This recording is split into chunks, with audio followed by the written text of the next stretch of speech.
Hello everyone, this is Direwolf20 and welcome to another Overwatch Character Spotlight, this time taking a look at... Reaper.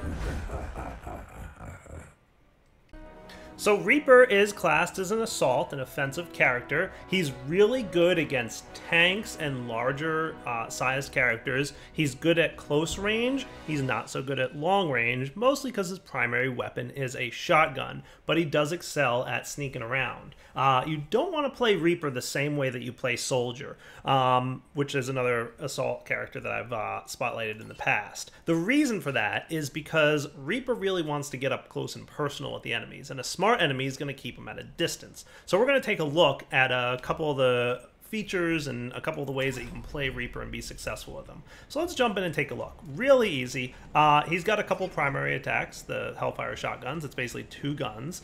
You've also got Wraith Form and Shadow Step. Let's take a look at each of these in turn. So your shotguns are really good at close range. Nice. 2 shots in the chest for a training bot to go down. 1 in the head for a training bot to go down. Not bad at all. You'll also notice these little red orbs that land on the ground every time you kill an enemy. This is part of his passive ability called the Reaping. Basically what it does is, as you take damage, no problem there. A little bit more damage please guys. Thank you. Every time you kill an enemy, they're going to drop that orb and it will heal you for a little bit of health, which is really nice and useful. It should even be noted that you don't have to do any damage at all to the enemy. As long as they die, they drop an orb, and you can collect it. Nice. 146 health, bumps up to 196. So 50 health, not bad at all. Your E ability is called Shadow Step, and it basically lets you teleport. You'll notice on your screen you've got that little red thing, and as you look further and closer, it also lets you get kind of up high in the sky, which is nice. You do not want to use this ability to get out of difficulty because there's about a second or so while you're teleporting where you're going to be available to be attacked. So if you use that while you're in trouble, you're absolutely going to die. Forget it.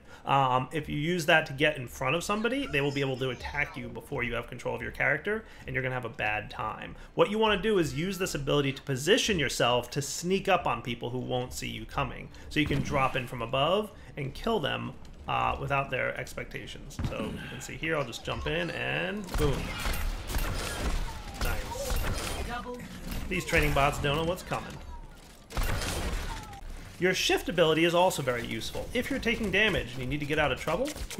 So let's see, taking a little bit of damage here, simply press shift and you're invulnerable. You get about a few seconds. You can travel around while you're in that Wraith Form ability. You cannot attack though, so keep that in mind. It's pretty much your get out of jail free card. You can also pick up health packs. Very useful. So if you're fighting somebody and you need to Wraith Form, pick up health, you're healed, and then you come back and you're ready to fight.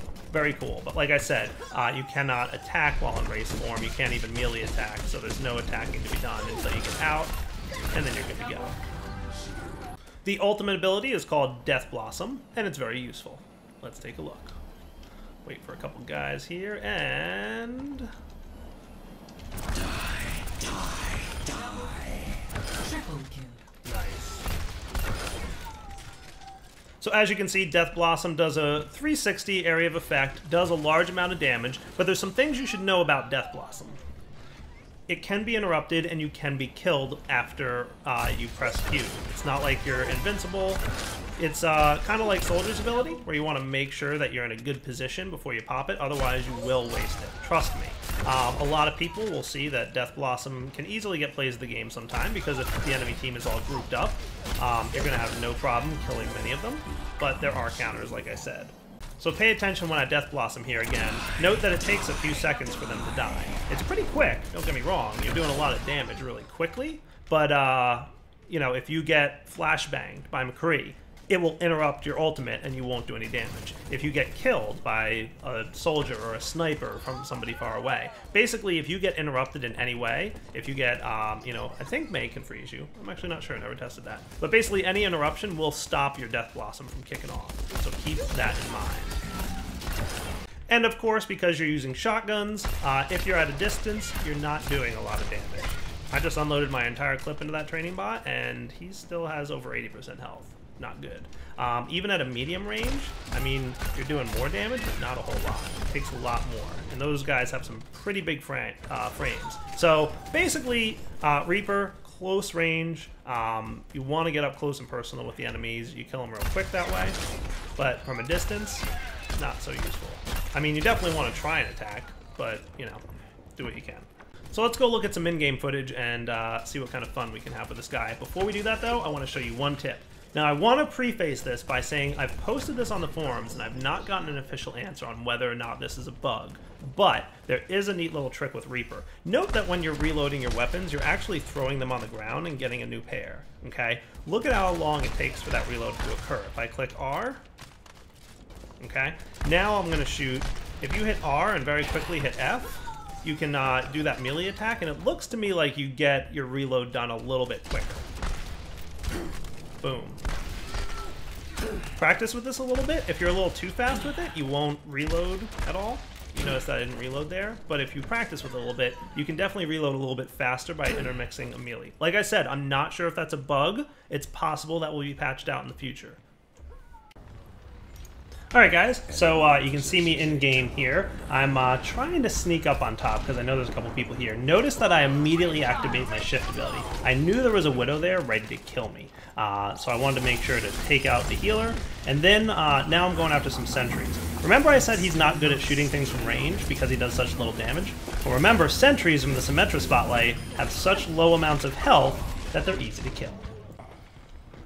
Now, let's see what not to do. I'm going to teleport up here, and I'm instantly going to die. Whoops! I didn't know there was a Widow there. Remember I said that you're immobile for a few seconds? Well, watch from Widow's perspective. She sees me teleporting, so she just lines up her headshot, and boom. No problem. Now I'm heading in. We're pretty close to the end of the match here, but I have my ultimate ready, so I want to make sure and clear the point, trying to take it. So a little bit of a Symmetra turret there, take it down real quick. Always reload. You don't want to get caught without any stuff. Now I see a couple people over there. I'm going to try and bait them into this corner because my ultimate works really well at close range. They go after me and then boom, down they go. All right, Mercy survived, unfortunately. So I activate my sheath ability there and get in, take out a Symmetra turret. Bunch of people here.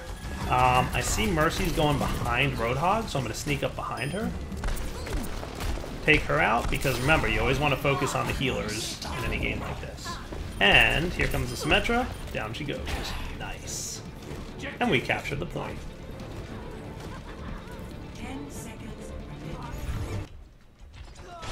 Alright, next up, similar situation here. I'm going after Genji. He's running away from me, and he's such a small frame, he's kind of hard to hit. Remember I said Reaper's pretty good at killing larger frame, like tanks and stuff? But I took out Symmetra. Unfortunately, they both get res, so we're going to take them out. Luckily, my team is here.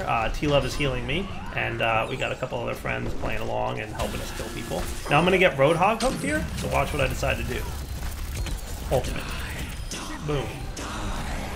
Triple kill. Nice. And team kill. Don't know if you guys know what a team kill is. It's when you kill their entire other team. Now, unfortunately, it looks like, somebody popped in there, but we took them out real quick. Nice res got popped there by our healer. I have no ability to hit Symmetra because she's a small frame, but we're getting there. And here comes Roadhog. I'm going to take him down nice and quick. Remember, big frame, easy to hit. You're using a shotgun. And another team kill, and victory. Nice. So guys, I think that's pretty much a good wrapping up point for the character spotlight on Reaper. Hope you guys enjoyed checking it out. Like I said, definitely a lot of fun to play this character. He's very offensively heavy, but you really got to get close into range in order to do any amount of damage. If you're far away, you're not doing anything.